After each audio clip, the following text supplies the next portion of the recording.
Everybody, my name is Quinn Markwith, bringing you this week's MarketMaker.io Bitcoin market update, starting as always with a chart of Bitcoin. So we had a little bit of a sideways week coming down from $48,000 last week. Actually came down to 45,000 and got back just above 46,000 as of now.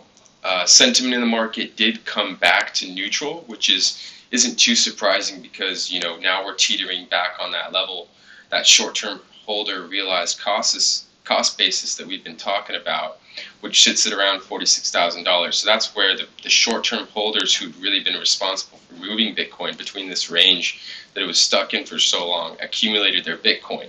So until we bounce off that level and really move confidently past it, it would make sense that the market would be in a state of overall caution.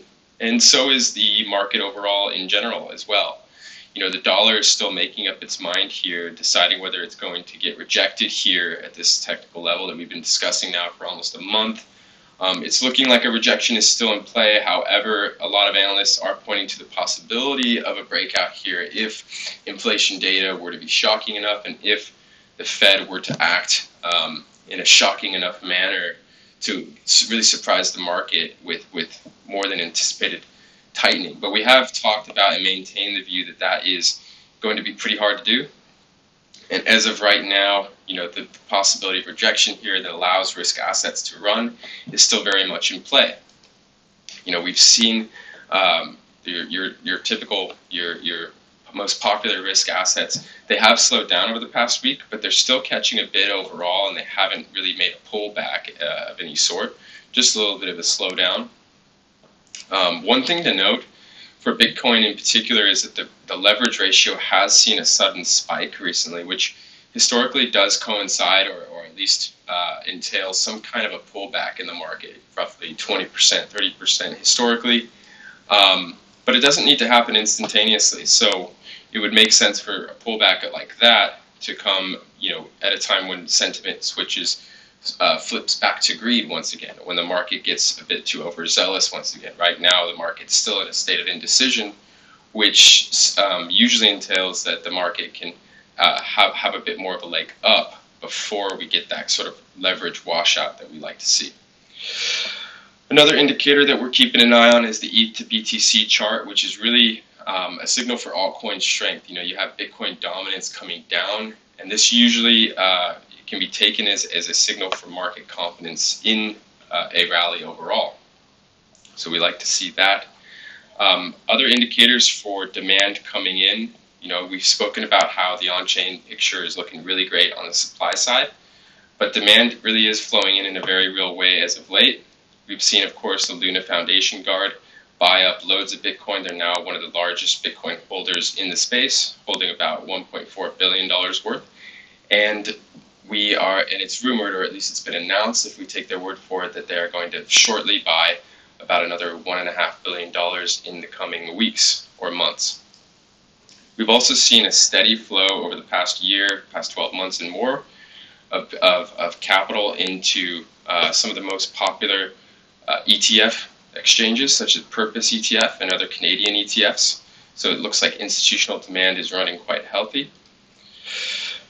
We've also seen that trend of Bitcoin exchange outflows. I know it's been sort of talked about en masse for many months now, but it's actually only getting more dramatic, which is a really promising sign. We've also seen the total accumulation, that trend that we've been talking about, how long-term holders, the wallets that tend to be have a lower propensity to sell, how they've actually reached the highest overall point that they've reached since October 2020.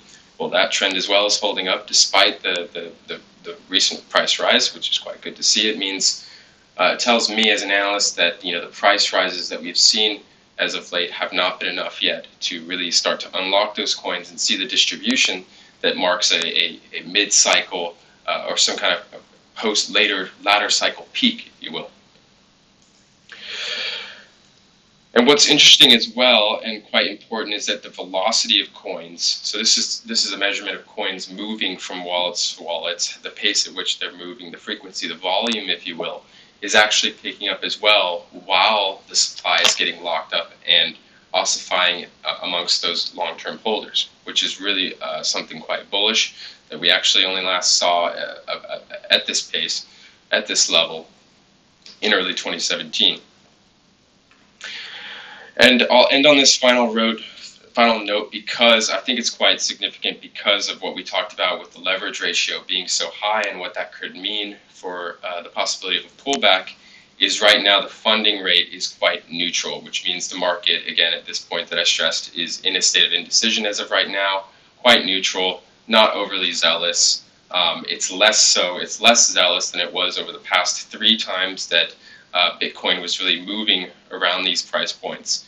So the last few times Bitcoin was moving around this price level, the market was overall much greedier and a lot more derivatives driven.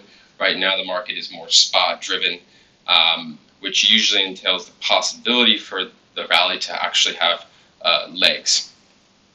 So not too worried about the leverage ratio as of right now, but we could expect a significant pullback if Bitcoin were to get above the $50,000 level. All right, but that's it for this week. Bear in mind the macro risks overall, and see you next time. Cheers.